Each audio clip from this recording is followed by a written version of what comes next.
सुप्रभात। मैं Prashant Kumar Chaturvedi US academy Rajpur Campierganj से आपका हिंदी का शिक्षक। विद्यार्थियों, आज हम सभी कक्षा 10वीं की हिंदी की पुस्तक क्षितिज भाग 2 के गद्य खंड का द्वितीय अध्याय बाल गोविंद भगत को पढ़ेंगे। बाल गोविंद भगत एक रेखाचित्र है और इस पाठ के लेखक रामवृक्ष बेनीपुरी जी हैं। बेनीपुरी जी का जन्म बिहार के मुजफ्फरपुर जिले के बेनीपुर गांव में सन 1899 में हुआ। माता पिता का निधन बचपन में ही हो जाने के कारण जीवन के आरंभिक वर्ष अभाव, कठिनाइयों और संघर्षों में बीते। 10वीं तक की शिक्षा प्राप्त करने के बाद वे सन 1920 में राष्ट्रीय स्वाधीनता आंदोलन से सक्रिय रूप से जुड़ गए। कई बार जेल भी गए। उनका देहावसान सन 1968 में हुआ। 15 वर्ष की अवस्था में बेनीपुरी जी की रचनाएं पत्र पत्रिकाओं में छपने लगी। वे बेहद प्रतिभाशाली पत्रकार थे। उन्होंने अनेक दैनिक, साप्ताहिक एवं मासिक पत्र पत्रिकाओं का संपादन किया, जिसमें तरुण भारत, किसान मित्र, बालक, युवक, योगी, जनता, जनवाणी और नई धारा उल्लेखनीय है। गद्य की विविध विधाओं में उनके लेखन को व्यापक प्रतिष्ठा मिली। उनका पूरा साहित्य बेनीपुरी रचनावली के 8 खंडों में प्रकाशित है। उनकी रचना यात्रा के महत्वपूर्ण पड़ाव हैं पतितों के देश में, चिता के फूल, अम्बपाली, माटी की मूर्तें, पैरों में पंख बांधकर, जंजीरें और दीवारें आदि। उनकी रचनाओं में स्वाधीनता की चेतना, मनुष्यता की चिंता और इतिहास की युगानुरूप व्याख्या है। विशिष्ट शैलीकार होने के कारण उन्हें कलम का जादूगर भी कहा जाता है। आइए इस रेखाचित्र को पढ़ते हैं कि लेखक बाल गोविंद भगत की किन चारित्रिक विशेषताओं से प्रभावित होकर उनका रेखाचित्र हमारे सामने प्रस्तुत कर रहा है।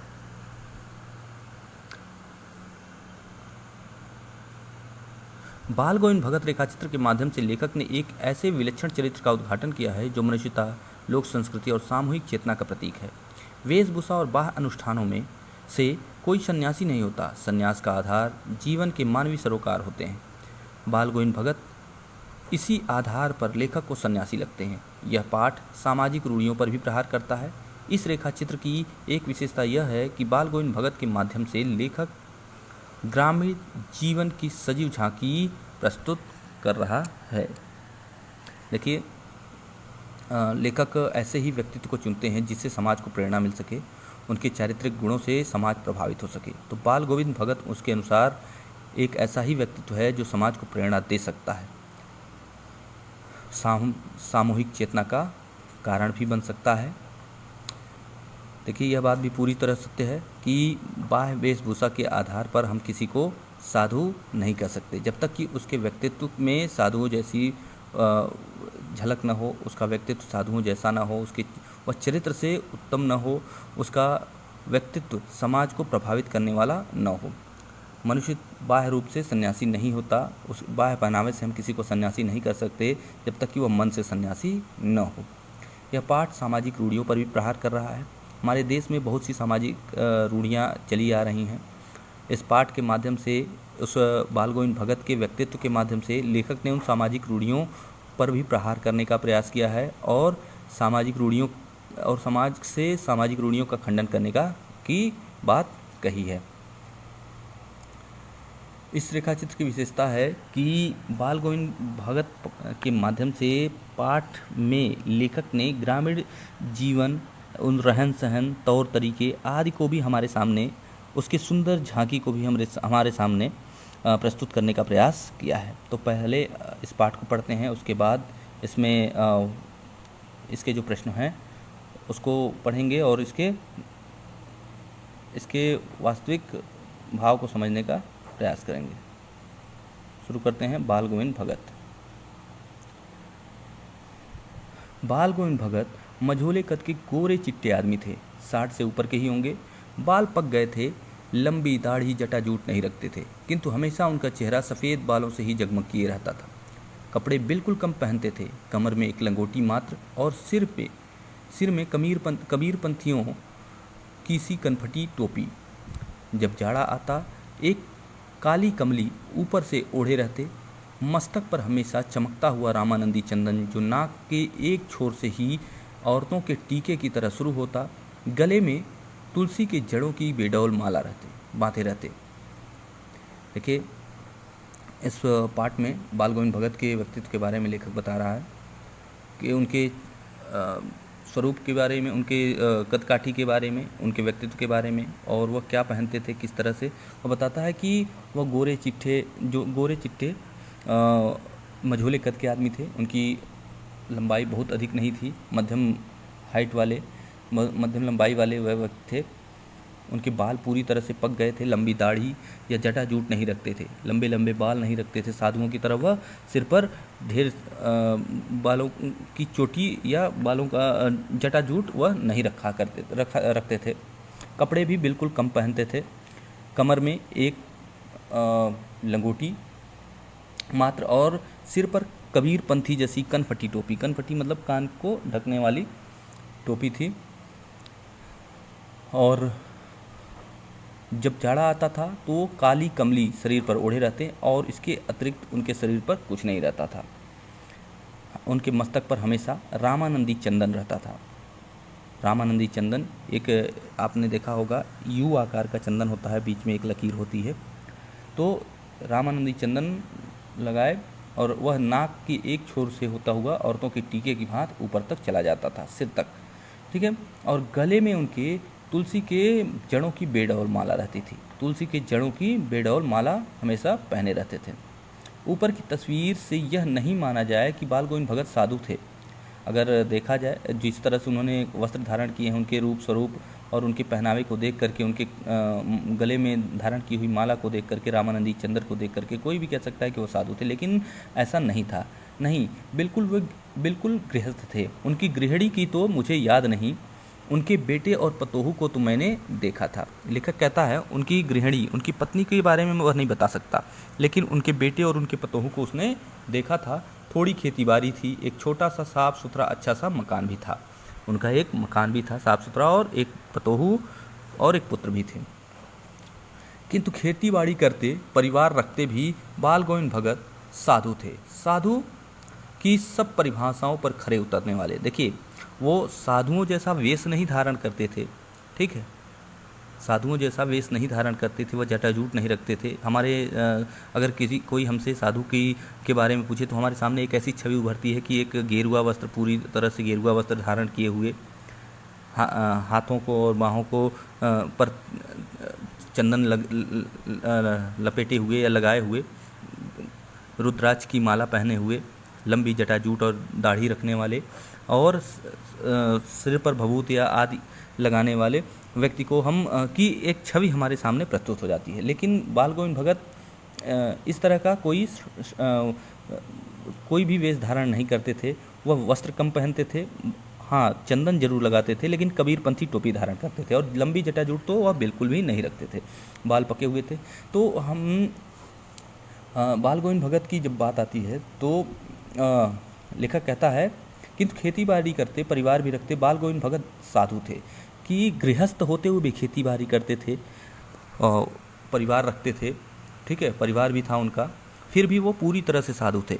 साधुओं का यह स्वभाव नहीं होता कि वह परिवार के साथ जुड़े रहें। वह किसी से मतलब, किसी से संबंध नहीं रखते हैं, वह परिवार से जुड़कर नहीं रहते हैं। वह उनका जीवन एकाकी होता है, अकेले जीवन जीते हैं। लेकिन बाल गोविंद भगत यह सब कुछ करते हुए भी विचारों से साधु थे। वह गृहस्थ जीवन में जी रहे थे, लेकिन फिर भी विचारों से वह साधु थे। साधु की सभी परिभाषाओं पर खरे उतरने वाले। साधुओं का जो स्वभाव होता है कि सुख दुख हर परिस्थिति में एक समान रहना, ठीक है, किसी से ज़्यादा मतलब न रखना, किसी से ज़्यादा संबंध न रखना, तो इस तरह के सारी परिभाषाओं पर खरे उतरने वाले व्यक्ति थे वो। कबीर को साहब मानते थे, ईश्वर की भक्ति में लीन रहते थे, और कबीर को वह अपना साहब मानते थे, अपना एक तरह से पूजनीय मानते थे, उनकी पूजा करते थे। उन्हीं के गीतों को गाते, उन्हीं के आदेशों पर चलते, कभी झूठ नहीं बोलते, खरा व्यवहार रखते। वह कबीर के बातों पर चलते और उनके दिए हुए संदेशों का अनुसरण करते, ठीक है, उनके दिए हुए ज्ञान का अनुसरण करते, उसका अमल करते, और कभी झूठ नहीं बोलते थे, और हमेशा खरा व्यवहार करते, सबके साथ एक समान व्यवहार करते थे। ऐसा नहीं कि किसी के साथ ज़्यादा अपनत्व वाला और किसी के साथ भेदभाव वाला भाव रखते हों, ऐसा कुछ भी नहीं था। वह सबके साथ एक समान बर्ताव करते, एक समान पेश आते थे। वह कभी झूठ भी नहीं बोलते थे। किसी से दो टूक बात करने में संकोच नहीं करते थे, न किसी से खामखा झगड़ा मोल लेते थे। वह किसी से कोई बात कहनी हो तो भी संकोच नहीं करते, न किसी से झगड़ा करते थे। किसी की चीज़ छूते नहीं, बिना पूछे व्यवहार में बिना पूछे व्यवहार में लाते। देखिए, हम लोग को किसी की आवश्यकता हो, अगर कोई हमारे सामने उपस्थित ना हो, उसकी वस्तु रखी हो, तो हम उसकी वह चीज़ अगर अपनी आवश्यकता के अनुसार इस्तेमाल कर लेते हैं और फिर वहीं ले जा कर के रख देते हैं। ठीक है, लेकिन बाल गोविंद भगत का यह स्वभाव था कि अगर वह किसी की वस्तु कोई अगर इस्तेमाल करनी हो तो बिना पूछे उससे उसके व्यवहार में नहीं लाते थे। पहले तो बिना पूछे उसको छूते नहीं थे, और न बिना पूछे उसे व्यवहार में भी नहीं लाते, मतलब उसका उपयोग भी नहीं करते थे। इस नियम को कभी कभी इतनी बारीकी तक ले जाते कि लोगों को कुतूहल होता। कभी कभी इतनी बारीकी, मतलब इतना इस नियम का पालन करते, इतनी दृढ़तापूर्वक इस नियम का पालन करते, बिना पूछे किसी की चीज़ न छूना, कि लोगों को, और बिना उतना तो उसे व्यवहार में लाना, लोगों को उनके इस व्यवहार से कौतूहल होता, आश्चर्य होता कि कोई व्यक्ति इतना इस तरह का व्यवहार कर सकता है।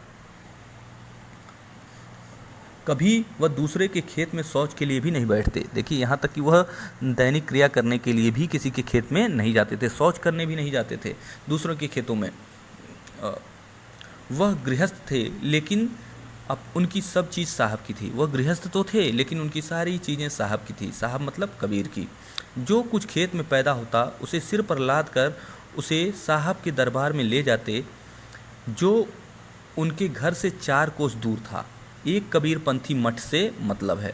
देखिए, वो जो उनके खेत में जो कुछ, देखिए जो भी होता वो साहब का मानते, और उनके खेत में जो कुछ भी होता उसे 4 मील पैदल जा कर के, ठीक है, उनके घर से 4 कोस, मील नहीं कोस, ठीक है, पैदल जा कर के वो सारी चीज़ें ले जाकर कबीर मठ पर दान कर देते। ठीक है, उसे साहब का मानते और कबीर मठ पर ले जाकर दान कर देते, और उस दरबार में भेंट स्वरूप रख लिया जाता, और प्रसाद स्वरूप में जो उन्हें मिलता उसे घर लाते और उसी से गुजारा चलाते। जो भी उनसे प्रसाद स्वरूप मिलता उसी से वह अपना गुजारा करते थे। इन सब के ऊपर मैं तो मुक्त था उनके मधुर गान पर, सदा सर्वदा सुनने को मिलते कबीर के वे सीधे साधे पद, जो उनके कंठ से निकल कर सजीव हो उठते। देखिए, इन सब के अतिरिक्त, इनका जो व्यवहार था साधुओं वाला, उसके अतिरिक्त लेखक एक और चीज़ पर मुग्ध था, वह था उनका मधुर गायन। उससे वह काफ़ी प्रभावित रहता था, और वही नहीं, सभी लोग प्रभावित रहते थे उस गांव के, और जो भी सुनने वाले थे, जितने भी श्रोता थे, उनकी आवाज़ को सुना होगा जिसने भी, वह उनकी आवाज़ पर मुग्ध रहते थे। इस कबीर के सीधे साधे पदों को वो बहुत ही लयात्मक तरीके से गाते थे, जिस पर सभी लोग मुग्ध रहते थे, और यह हमेशा गाते, और ऐसे लगता कि उनके कंठ से निकलकर वह जो वाणी है सजीव हो उठ रही है। आषाढ़ की रिमझिम है, समूचा गांव खेतों में उतरा है, कहीं हल चल रहे हैं तो कहीं रोपनी हो रही है। धान के पानी भरे खेतों में बच्चे उछल रहे हैं, और कलेवा लेकर मेड़ पर बैठी हैं।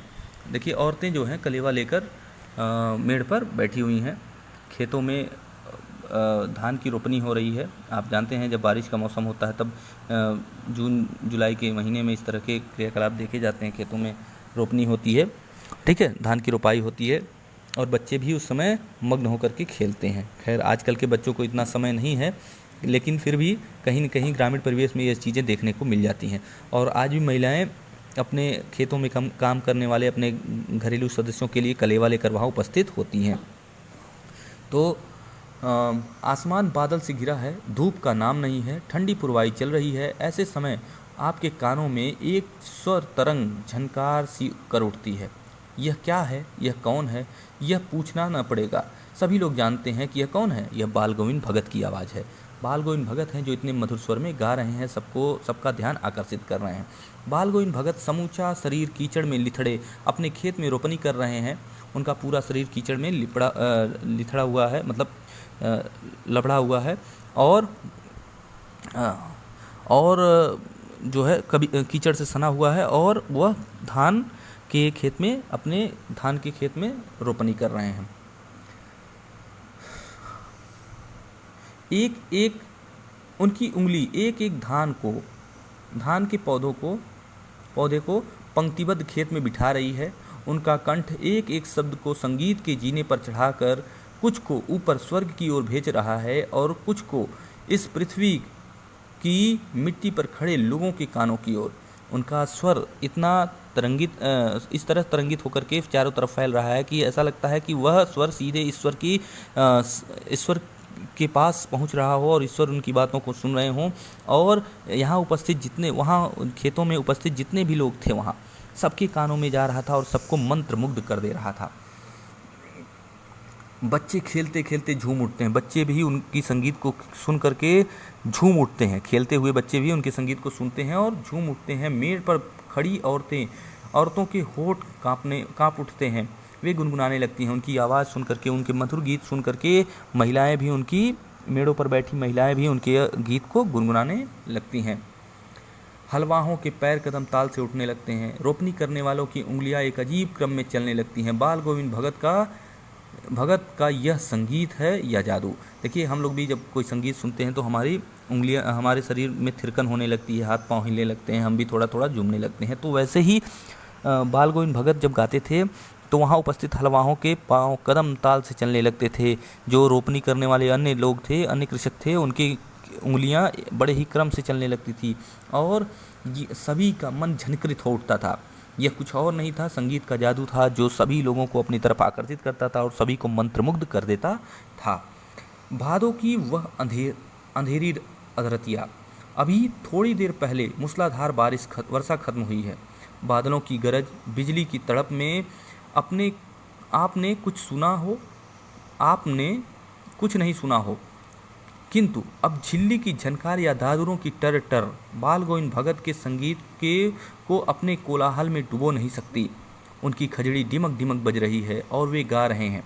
देखिए, लेखक कहता है बारिश की मूसलाधार बारिश होने पर भले ही किसी ने बाल गोविंद भगत की आवाज़ को न सुना हो, लेकिन जब बारिश खत्म हो गई है तो दादुरों की टर टर यानी मेढकों की टर टर की आवाज़ और झिंगरों की झनकार भी उनकी आवाज़ को दबा नहीं सकती और वह उनकी आवाज़, उनका मधुर स्वर सबके कानों तक पहुंचने लगता है। और वे गा रहे हैं, खजड़ी बजाते हुए वे गा रहे हैं। गोदिया में पियवा चमक उठे सखियाँ चिहुक उठे ना।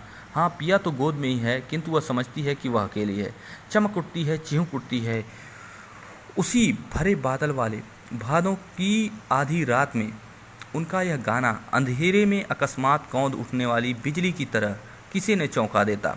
जो भी सुनता उनकी आवाज़ को चौंक उठता। चौंकने का मतलब है ध्यान लगाकर उनकी आवाज़ को, उनके गीत को, उनके गीतों के भाव को समझने का प्रयास करता। अरे, यह सारा संसार निस्तब्धता में सोया है, यह सारा संसार निस्तब्धता में सोया है। बाल गोविंद भगत के संगीत जाग रहा है। ठीक है, बाल गोविंद भगत का संगीत जाग रहा है। तेरी गठरी में लागा चोर मुसाफिर जाग जरा। देखिए, इनकी पंक्तियों में कुछ न कुछ भाव रहा करते हैं। जैसे तेरी गठरी में लागा चोर मुसाफिर जाग जरा का तात्पर्य ये है कि धीरे धीरे मनुष्य का जो गठरी, जीवन रूपी या गठरी है, धीरे धीरे उसमें चोर लगा हुआ और धीरे धीरे उसका समय बीतता चला जा रहा है। ठीक है, हे मुसाफिर जाग जाओ और अपने सत्कर्म को करो। ठीक है, समय बीतता चला जा रहा है। कार्तिक आया नहीं कि बाल गोविंद भगत की प्रभातियाँ शुरू हो गई। कार्तिक के समय में बाल गोविंद भगत प्रभातियाँ करना शुरू कर देते थे, जो फागुन तक चला करती।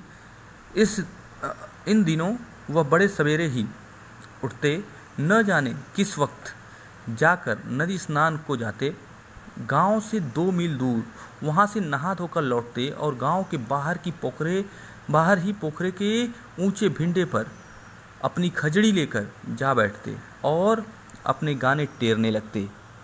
देखिए, बाल गोविंद भगत की आदत थी कि वह कार्तिक का जब महीना आता था उसी समय से वह बड़े ही भोर में सवेरे जब उठते आते और जब किसी की नींद नहीं खुली रहती थी और गांव से दूर लगभग 2 मील दूर वह चले जाते और पैदल ही चले जाते और वहाँ नदी से स्नान करके आते। गांव के किनारे ऊंचे भिंडे मतलब ऊंचा कोई मिट्टी का स्थान, ठीक है, ऊंचाई वाला स्थान, वहाँ पर वह बैठ करके अपनी खजड़ी लेकर के वहाँ बैठ जाते और उसे बजाते और गाना टेरने लगते। जैसा कि वो हमेशा गाते थे वैसे ही वहाँ बैठ करके गाना टेरने लगते। मैं शुरू से ही देर तक सोने वाला हूँ, लेखक कहता है, मैं हमेशा से देर तक सोने वाला हूँ।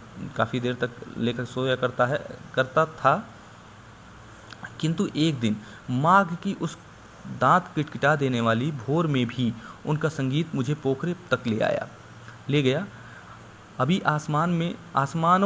अभी आसमान के तारों के दीपक बुझे नहीं थे। लेखक कहता है कि मैं देर तक सोने वाला हूँ, लेकिन एक बार उस दांत कपकपा देने वाली उस ठंड में भी उनका संगीत मुझे खींच लेता है और मैं उन तक पहुँच जाता हूँ। और वह जो समय था, उस समय अभी तारों के दीपक बुझे नहीं थे, अर्थात अभी आकाश में तारे दिख रहे थे।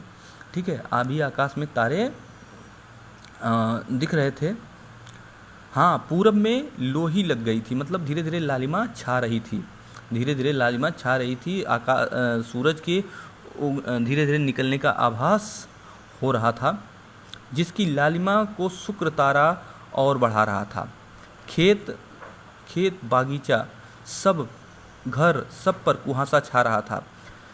सारा वातावरण अजीब रहस्य से आवृत मालूम पड़ता। उस रहस्यमय वातावरण में एक कुश की चटाई पर पूरब मुंह काली कमली ओढ़े बाल गोविंद भगत अपनी खजड़ी लिए बैठे थे। उनके मुख से शब्दों का तांता लगा था। उनकी उंगलियां खजड़ी पर लगातार चल रही थी। गाते गाते इतने मस्त हो जाते, इतने सुरूर में आ जाते, उत्तेजित हो जाते कि मालूम होता अब खड़े हो जाएंगे। काली कमली तो बार बार सिर से नीचे सरक जाती। मैं जाड़े में कांप रहा था, किंतु तारे की छाँव में भी उनके मस्तक से के श्रम बिंदु जब तब चमक ही पड़ते थे। देखिए, वह कहते हैं कि मैं इतने सवेरे जब दांत कपकपा देने वाली ठंड में मैं वहाँ पहुँचा, तो वहाँ भी बाल गोविंद भगत अपनी संगीत साधना में लिप्त थे और लगातार उनके मुख से शब्दों का तांता लगा था। संगीत मस्त होकर के संगीत गाए जा रहे थे। उन्हें किसी की परवाह नहीं थी, उन्हें ठंड की परवाह नहीं थी। उन्हें, जहाँ मैं कांप रहा था, उन्हें ठंड की कोई परवाह नहीं थी। वह कुश की चटाई बिछा करके पूरब मुख किए हुए काली कमली ओढ़े लगातार खजड़ी बजाए जा रहे थे और गीतों को गाए जा रहे थे। उनकी खजड़ी पर उनकी उंगलियां बड़े ही क्रम से चल रही थी, लगातार चल रही थी। एकदम संगीत साधना में वह लिप्त थे, डूबे हुए थे। और कभी कभी गाते गाते इतने सुरूर में आ जाते, इतने उत्तेजित हो जाते कि लगता कि अभी उठकर वह खड़े हो जाएंगे। उनकी संगीत साधना इतनी चरम रूप, मतलब एकदम पूरी श्रद्धा के साथ वह संगीत साधना में लिप्त थे, अपने साहब की भक्ति में लिप्त थे। और गाते गाते इतने उत्तेजित हो जाते कि उनके सिर से काली कमली भी सरक कर बार बार नीचे गिर जाती थी।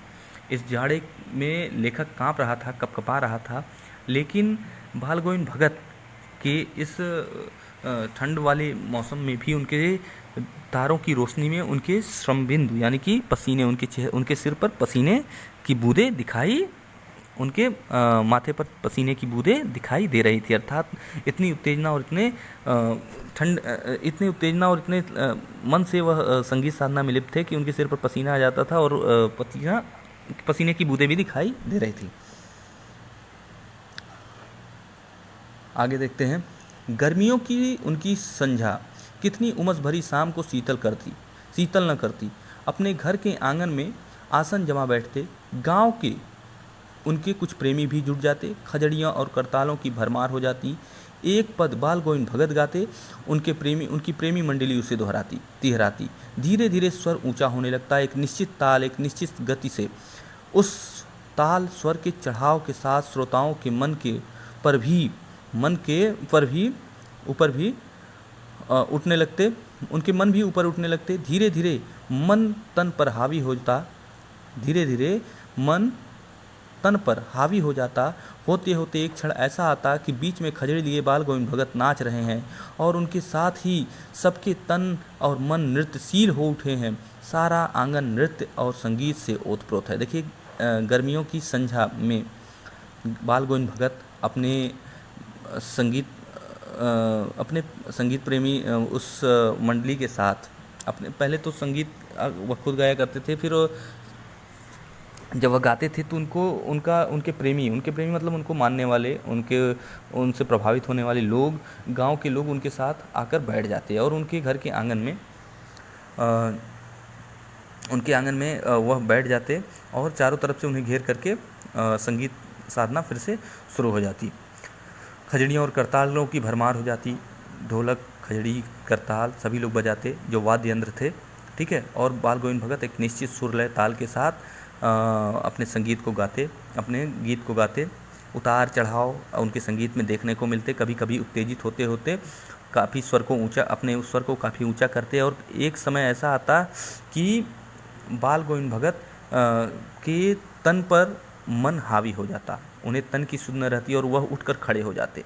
सिर्फ उन्हीं के नहीं, वहाँ जितने भी उपस्थित संगीत प्रेमी लोग थे, उनको मानने वाले लोग थे, सभी लोग वहाँ उपस्थित नृत्यशील हो उठते, अर्थात झूमने लगते। आपने देखा होगा कभी ऐसे ग्रुप जो मंडली गायन को कि एक साथ मिल करके जो लोग गाते हैं और एक गाता है और सभी लोग उस पर नृत्यशील हो उठते थे, अर्थात या तो खड़े होकर नाचने लगते हैं या तो झूमने लगते हैं। तो वैसे ही उनके संगीत प्रेमी सभी लोग झूमने लगते थे और बाल गोविंद भगत खुद ही खड़े होकर के नृत्यशील हो उठते, अर्थात नाचने लगते। ठीक है। सारा आंगन जो है संगीत से ओतप्रोत होता था। बाल गोविंद भगत के संगीत साधना का चरम उत्कर्ष उस दिन देखा गया जिस दिन उनका बेटा मर गया। इकलौता बेटा था वह, कुछ सुस्त कुछ भोदा सा, किंतु इसी कारण बाल गोविंद भगत उसे और भी मानते थे। उनकी समझ में ऐसे आदमियों पर ही ज़्यादा नज़र रखनी चाहिए या प्यार करना चाहिए, क्योंकि ये निगरानी और मोहब्बत के ज़्यादा हकदार होते हैं। बड़ी साध से उसकी शादी कराई थी। पतोहू बड़ी सुभग और सुशील मिली थी। घर की पूरी प्रबंधिका बनकर भगत को बहुत कुछ दुनियादारी से निवृत्त कर दिया था उसने। देखिए, बाल गोविंद भगत की संगीत साधना का चरमोत्कर्ष उस दिन देखा गया, लेखक कहता है उस दिन देखा गया जिस दिन उनका बेटा मर गया था। इकलौता बेटा था वह और थोड़ा सुस्त और थोड़ा भोदा, यानी कि थोड़ा मंद बुद्धि कह सकते हैं, और शारीरिक रूप से भी वह बहुत सक्षम नहीं था, अक्षम था। लेकिन बाल गोविंद भगत का मानना था कि ऐसे लोगों से ज़्यादा प्रेम करना चाहिए, जो शारीरिक रूप से या मानसिक रूप से अक्षम हो, उनके साथ ज़्यादा प्रेम या सहानुभूति ज़्यादा दिखानी चाहिए, क्योंकि वे प्रेम के ज़्यादा हकदार होते हैं। ठीक है। तो इसलिए बाल गोविंद भगत उससे बहुत प्रेम करते थे और उसका बड़ा ख्याल रखते थे। बड़े ही मन से उसकी शादी भी कराई थी, उसकी शादी कराई थी। पतोहू जो थी बड़ी ही सुशील मिली थी, बहुत ही अच्छी थी, और वो घर के सारे जिम्मेदारियों को वह संभाल लेती थी। बाल गोविंद भगत को बहुत सी जिम्मेदारियों से उसने मुक्त कर दिया था। उनका बेटा बीमार है, इसकी खबर लेने को इसकी खबर रखने को कि लोगों को कहाँ फुर्सत है कि बाल गोविंद भगत का बेटा बीमार है, कि वह उसके बारे में जाने, उसके बारे में सोचे।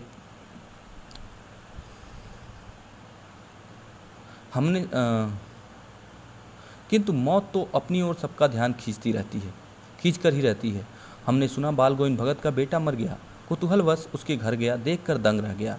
बेटे को आंगन में एक चटाई पर लिटाकर सफ़ेद कपड़े से ढांक रखा है।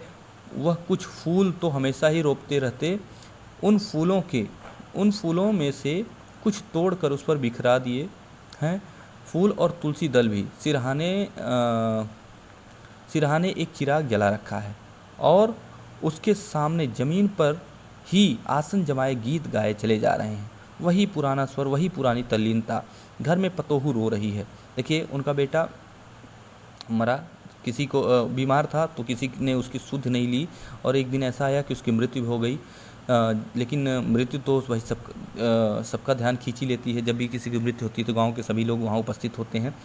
आपने देखा भी होगा, जो ग्रामीण क्या, गांव में ही नहीं, शहरों में भी सभी लोग उपस्थित होते हैं। यह सुख दुख का ये ऐसा माहौल है जिसमें सभी लोग उपस्थित होते हैं, सभी लोग शरीक होते हैं। बाल गोविंद भगत का बेटा मरा, वहाँ सभी लोग उपस्थित हुए। लेखक भी पहुँचा, उसने देखा और वह दंग रह गया कि बाल गोविंद भगत का बेटा आंगन में लेटा हुआ है, उस पर सफ़ेद कपड़ा से उसे चटाई पर लेटा हुआ है, उसे सफ़ेद कपड़े से ढांक कर रखा गया है। बाल गोविंद भगत वैसे हमेशा फूलों को रोपा करते थे, तोड़ा करते थे या उसके अपने पास रखा करते थे। उसके सिरहाने, उस पर पुष्प और तुलसी दल बिखेर रखा है उन्होंने, और एक चिराग उसके सिर के पास जल रहा है, और उसके सामने ज़मीन पर बैठकर बाल गोविंद भगत उसी तल्लीनता से, उसी स्वर के साथ, ठीक है, जैसा कि वह पहले गाया करते थे, उतना ही इतने दुखद परिस्थिति में भी वह इसी तल्लीनता के साथ अपने भक्ति के गीतों को गा रहे थे। उसी अपने संगीत साधना में लिप्त थे, डूबे हुए थे। और पतोहू रो रही है। गांव की स्त्रियां उसे चुप कराने की कोशिश कर रही हैं। महिलाएं ऐसे दुखद परिस्थिति में महिलाओं को चुप कराती हैं और पुरुष वर्ग उस घर के पुरुष के सदस्यों को ढांढस बंधाता है। किंतु बाल गोविंद भगत गाए जा रहे हैं। गाते गाते कभी पतोहू के नज़दीक भी जाते और रोने के बदले उत्सव मनाने को कहते। देखिए ठीक उल्टा, ये तो ऐसी परिस्थिति में कोई उत्सव कैसे मना सकता है। लेकिन बाल गोविंद भगत अपनी पतोहू के पास जाकर उसे रोने से मना करते और कहते कि ये रोने का नहीं बल्कि उत्सव मनाने का समय है। आत्मा परमात्मा के पास चली गई है, विरहिणी अपने प्रेमी से जा मिली है, भला इससे बढ़कर आनंद की कौन बात होती है। देखिए यह उनका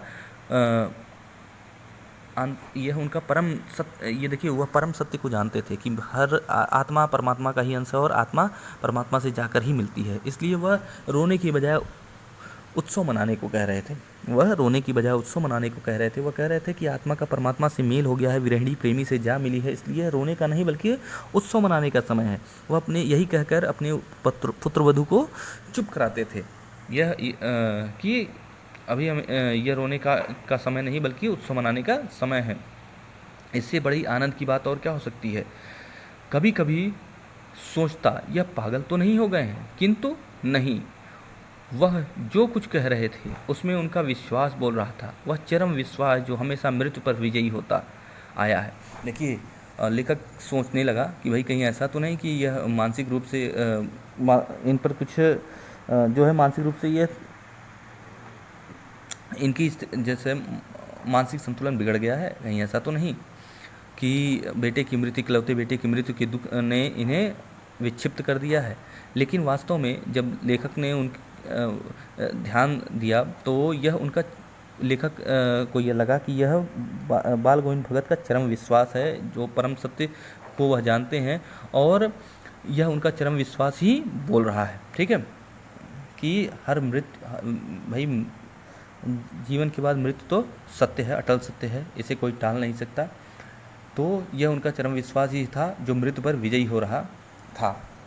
लेखक कहता है, बेटे की क्रियाकर्म में तूल नहीं किया, पतोहू से ही आग दिलवाई, किंतु ज्यों ही श्राद्ध की अवधि पूरी हुई पतोहू के भाई को बुलाकर उसके साथ कर दिया, यह आदेश देते हुए कि उसकी दूसरी शादी कर देना। देखिए बेटे का श्राद्ध हुआ, अंतिम जो क्रियाकर्म जो भी करना था कर दिया, सब कुछ सबसे निवृत्त होने के बाद।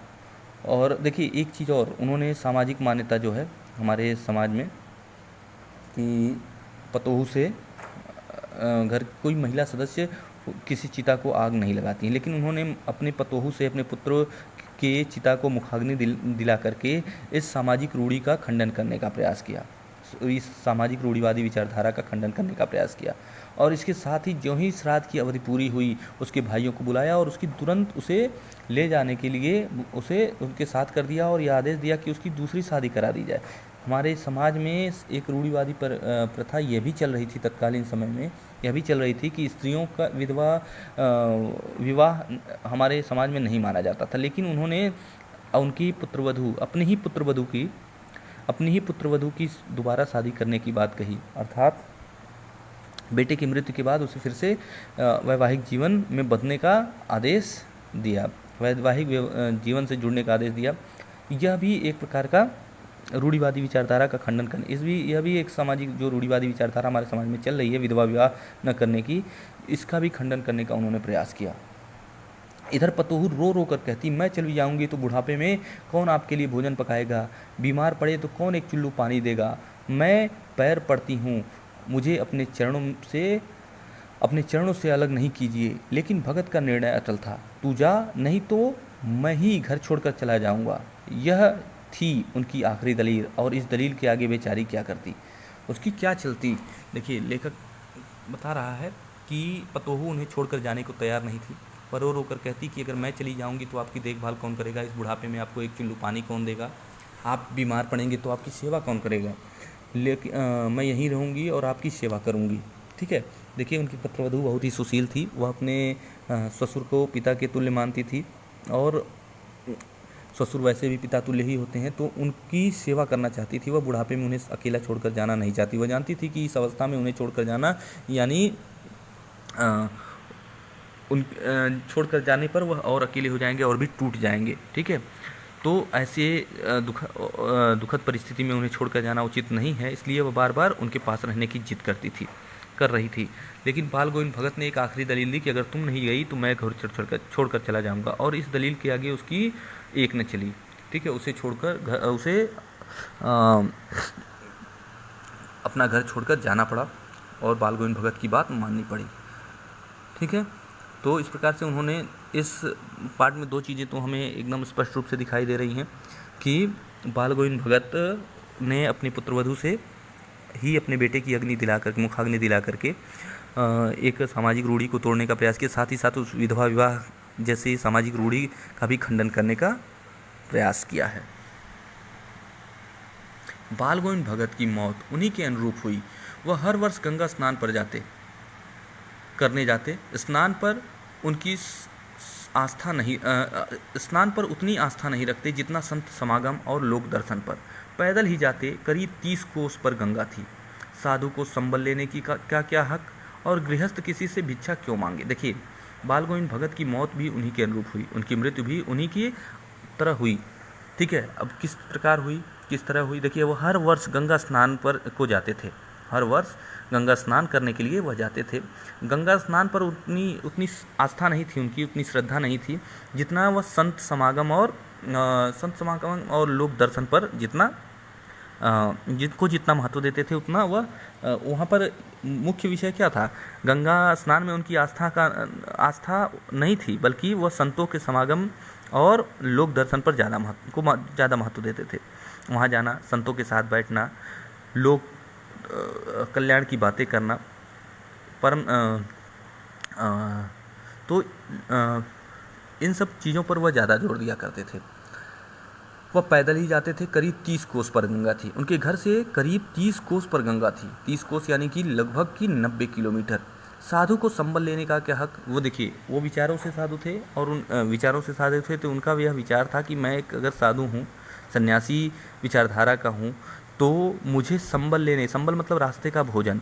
ठीक है, रास्ते का भोजन लेने की क्या आवश्यकता। और दूसरी चीज़, मैं गृहस्थ हूँ तो मैं भिक्षा क्यों मांगूँ। जब मैं गृहस्थ हूँ तो कोई भी गृहस्थ भिक्षा क्यों मांगे। जब वह अपना कार्य कर रहा है, अपनी गृहस्थी चला रहा है, तो वह भिक्षा क्यों मांगे। तो उनकी यही धारणा थी कि मैं साधु भी हूँ और गृहस्थ भी, तो मुझे ना तो भिक्षा मांगने की आवश्यकता है, ना तो रास्ते के संबल की आवश्यकता है। ठीक है, तो अतः घर से खाकर चलते तो फिर घर पर ही लौट कर खाते। देखिए, अतः क्या करते वो, जब घर से खाकर चलते तो घर पर ही आकर लौट कर खाते। 4-5 दिन लगते हैं जाने और आने में। देखिए, हाँ, अतः घर से खाकर चलते तो फिर घर पर ही लौट कर खाते। रास्ते भर खजड़ी बजाते, गाते, और जहाँ प्यास लगती पानी पीते। 4-5 दिन आने जाने में लगते, किंतु इस लंबे उपवास में भी वही मस्ती। देखिए, वह जाते, आगे बढ़ते, और ना तो भिक्षा मांगते और ना ही रास्ते का वह संबल अपने साथ लेकर जाते थे। ठीक है, और जब वहाँ से लौट कर आते, यहाँ से घर से खाकर चलते, और घर से जब वहाँ से लौट कर आते तो घर पर ही वह खाना खाते थे, भोजन लेते थे।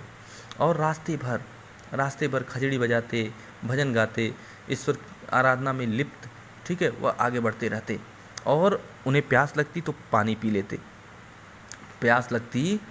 लेते। 4 से 5 दिन आने जाने में लगते कि इतने लंबे उपवास के बाद भी उनके शरीर में वही ऊर्जा, वही उत्साह और वही उमंग दिखाई देता था। वही मस्ती रहती थी, वही ईश्वर भक्ति में वह लिप्त, ईश्वर साधना में उसी तरह से वह लिप्त रहा करते थे। अब बुढ़ापा आ गया था, किंतु टेक वही जवानी वाली। देखिए, अब बुढ़ापा तो था, लेकिन उनकी आदत वही थी, उनके टेक वही थे जवानी वाले, जैसा कि वह शुरू में किया करते थे। जवानी वाली। इस बार लौटे तो तबीयत कुछ सुस्त थी। भाई, वृद्धावस्था में इतना लंबा उपवास करना शरीर को बीमार करने का बहुत बड़ा कारण हो सकता है।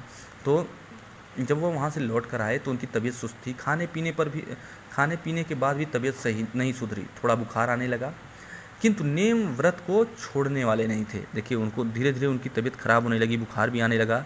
लोगों ने खाना वाना भी वो खाने लगे, फिर भी उनकी तबीयत में कोई सुधार नहीं हुई। ठीक है, सब कुछ थोड़ा थोड़ा बुखार भी रहने लगा। वे देखिए नियम धर्म के अपने पक्के थे, अपने नियम और व्रत के पक्के थे। जैसी उनकी दिनचर्या शुरू की थी, उस दिनचर्या में भी उन्होंने कोई बदलाव नहीं किया। अमूमन हम लोग देखते हैं कि जब हमारे शरीर हम बीमार रहने लगते हैं या हमारे शरीर में कुछ विकार आने लगता है, तो हम अपने शरीर की सुरक्षा करते हैं और अपने दिनचर्या में भी थोड़ा बहुत बदलाव करने लगते हैं कि हम अपने रोज़मर्रा के कामों में भी बदलाव कर देते हैं, समय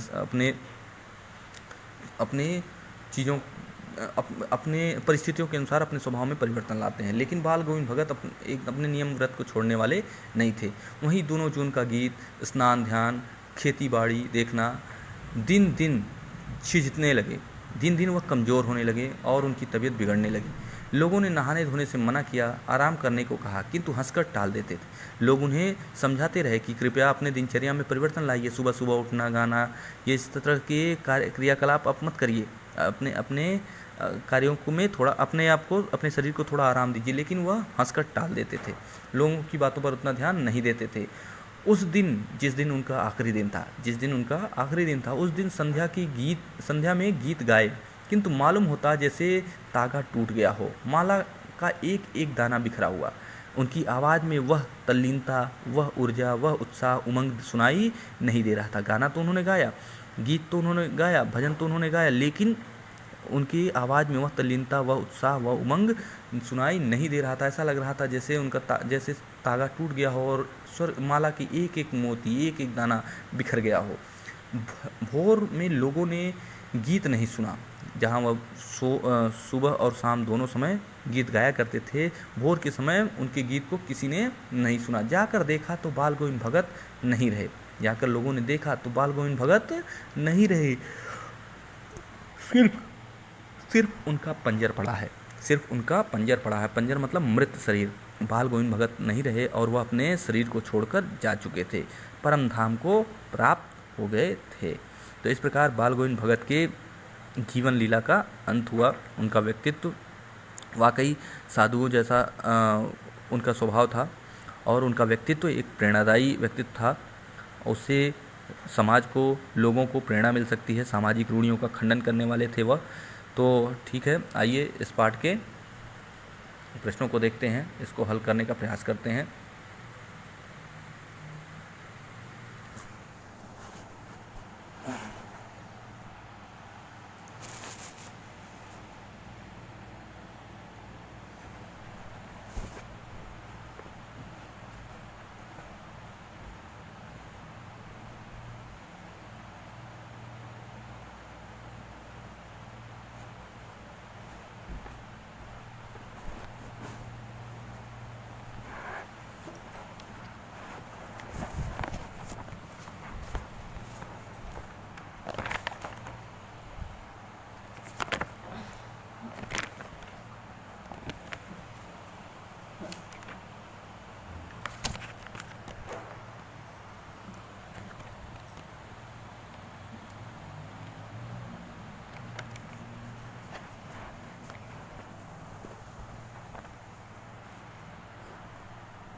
देखिए, पहला प्रश्न है, खेती बाड़ी से जुड़े गृहस्थ बाल गोविंद भगत अपनी किन चारित्रिक विशेषताओं के कारण साधु कहलाते थे।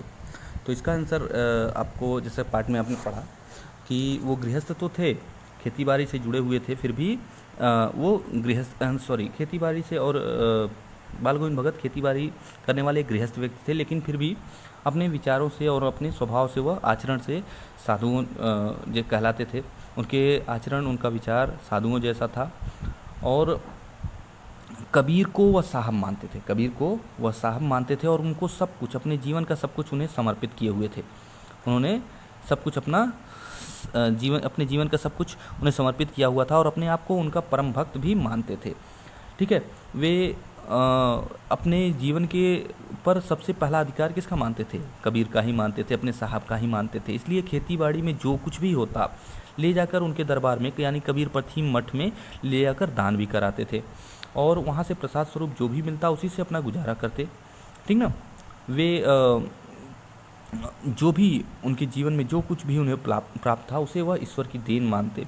मृत्यु पर भी वह इस परम सत्य को स्वीकार चुके थे कि यह आत्मा भी, उनका शरीर, यह आत्मा भी क्या है, परमात्मा का ही देन है, परमात्मा का ही अंश है। इसलिए मृत्यु पर दुखी होने की बजाय उत्सव मनाने की, तो इन सब कारणों से हम उन्हें सन्यासी कह सकते हैं।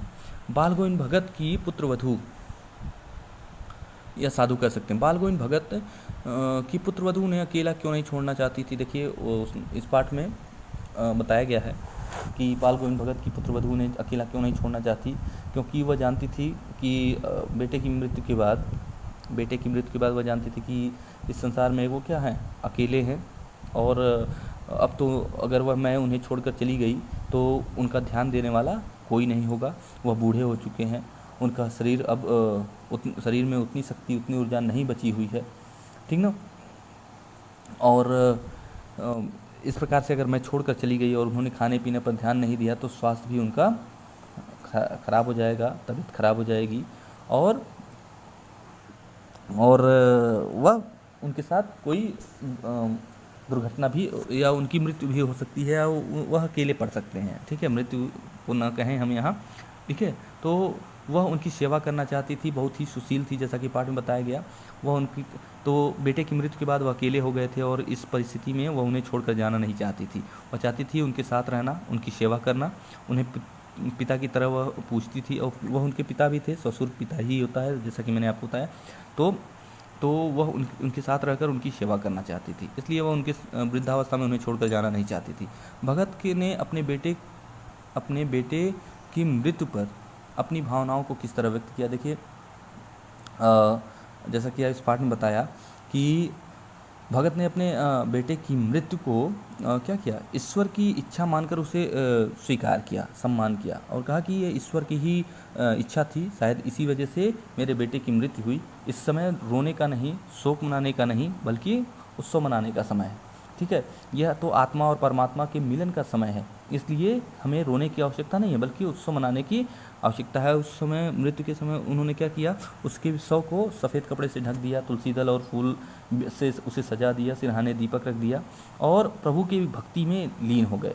खजड़ी बजाने लगे, प्रभु के गीत गाने लगे, और अपनी पतोहू को भी रोने से मना किया, बल्कि कहा कि यह रोने का नहीं बल्कि उत्सव मनाने का समय है। भगत के व्यक्तिगत व्यक्तित्व और उनकी वेशभूषा को अपने शब्दों में चित्र प्रस्तुत या सब उनकी वेशभूषा का वर्णन करिए, ठीक है। देखिए तो हम कह सकते हैं कि बाल गोविंद भगत क्या थे, एक गृहस्थ थे, लेकिन गृहस्थ होते हुए भी वह सीधे सरल स्वभाव वाले एक साधु थे।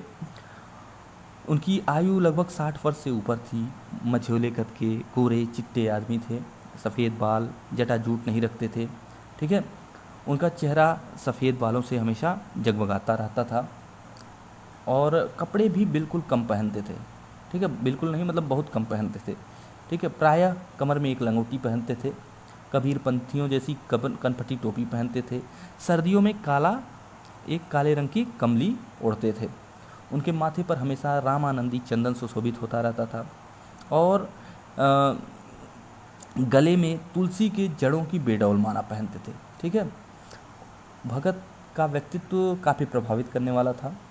वह जो है खजड़ी लेकर प्रभु की सुर लय ताल में प्रभु की भक्ति किया करते थे, ठीक है, और बड़ी ही तल्लीनता से ईश्वर भक्ति में लीन रहते थे। उनके स्वरों को सुनने के बाद सभी लोग उनकी तरफ आकर्षित होते थे, ठीक है। फिर देखिए बाल गोविंद भगत की दिनचर्या लोगों के अचरज का कारण क्यों थी? तो वास्तव में बाल गोविंद भगत की जो दिनचर्या थी लोगों को हैरान कर देती थी। उनकी सरलता, उनकी सादगी, उनका जो निस्वार्थ स्वभाव था वह सभी को हैरान करता था।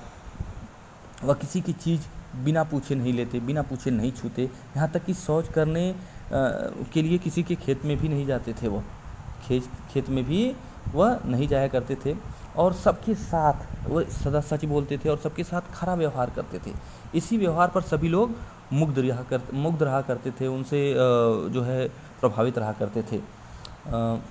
लोग इसलिए भी प्रभावित थे। बाल गोविंद भगत सुबह उठ करके भोर काल में 2 मील दूर जा करके नदी के किनारे स्नान करने जाते, घर वापस आकर पोखरे के किनारे बैठ करके ऊंचे स्थान पर बैठकर ईश्वर की भक्ति में लीन रहा करते, उनके गीत को टेरा करते, गाया करते।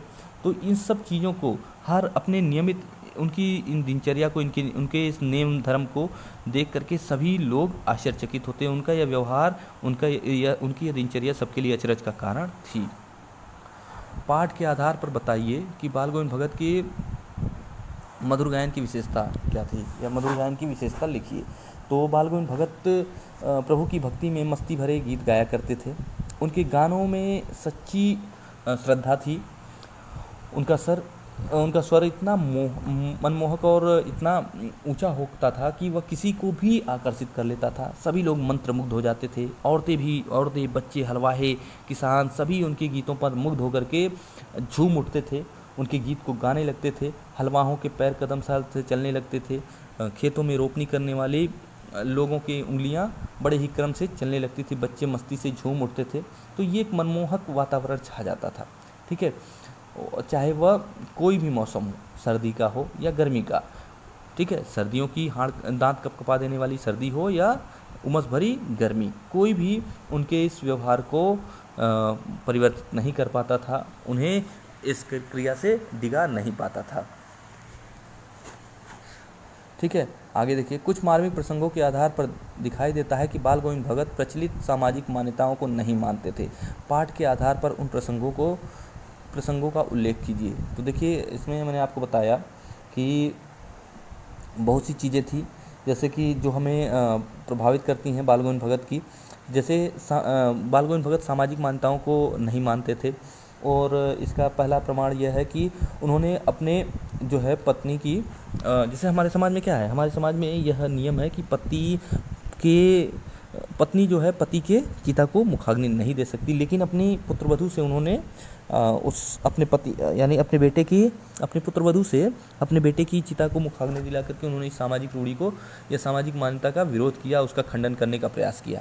ठीक है, और उसके बाद अपने पतोहू का जो है दूसरा विवाह, यानी कि हमारे समाज में विधवा विवाह का जो चलन नहीं है, उसका भी उन्होंने विरोध करने का प्रयास किया। ठीक है, उसके भाइयों के साथ भेज करके उसे कहा कि जो है इसका दूसरा विवाह, यानी कि इसका विवाह कर दीजिए, इसे आगे का जीवन सुखमय तरीके से जीने का अवसर मिलना चाहिए।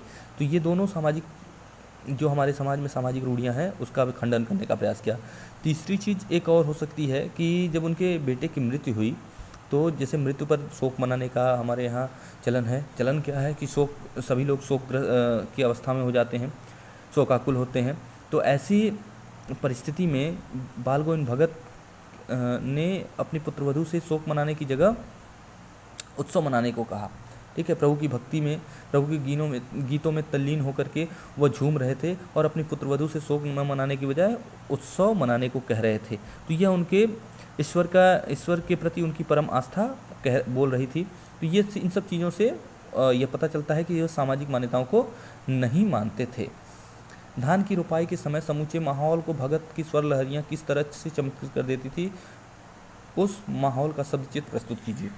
देखिए, धान की रोपाई जब चल रही होती थी तो बाल गोविंद भगत की एक एक उंगलियां धान के पौधों को पंक्तिबद्ध करके रोपते थे, और उसी समय वो गाना शुरू कर देते थे, लोगों को अपनी तरफ आकर्षित करते, अपने स्वर लहर तंत्रियों से मधुर गान करके लोगों को अपनी तरफ आकर्षित कर लेते थे। उनके गीत इतने मनमोहक, इतने ऊंचे स्वर में होता, आरोही स्वर में होता कि वहाँ पर स्थित जितने भी लोग होते वो स्वयं ही आकर्षित हो जाते। आकाश में स्थित परमात्मा को भी वह अपने गीत समर्पित करते थे। उसे सुनकर खेतों में खेलने कूदने वाले बच्चे मस्ती के मूड में आ जाते, मस्ती के माहौल में आ जाते, और मेड़ों पर बैठी हुई औरतें अपने कलेवा लेकर अपने परिवारजनों के लिए कलेवा लेकर मेड़ों पर बैठी हुई महिलाएं गाने लगती उनके गीतों को। किसानों की उंगलियां भी बहुत ही क्रम से धान की रोपनी करने लगती, और हलवाहों के पैर बड़े ही सुरलय ताल, संगीत की आवाज़, उनकी संगीत की धुन के आधार पर बड़े ही सुरलय ताल से उनके कदम ताल चलने लगते थे। पूरा वातावरण ही संगीतमय हो जाता था। तो चलिए आगे के प्रश्न देखते हैं। देखिए, आगे की जो भी प्रश्न है ये आपको असाइनमेंट के रूप में दिए जाएंगे। आप अपने तरीके से इस पाठ के आधार पर जो पढ़ाया गया है, इस वीडियो के आधार पर आप उन्हें हल करेंगे, जो आपको असाइनमेंट के रूप में दिए जाएंगे। इस पाठ से जो भी चीज़ें आपको नहीं समझ में आ रही होंगी वह आगे चल करके आपको विद्यालय खुलने पर बता दी जाएंगी। धन्यवाद।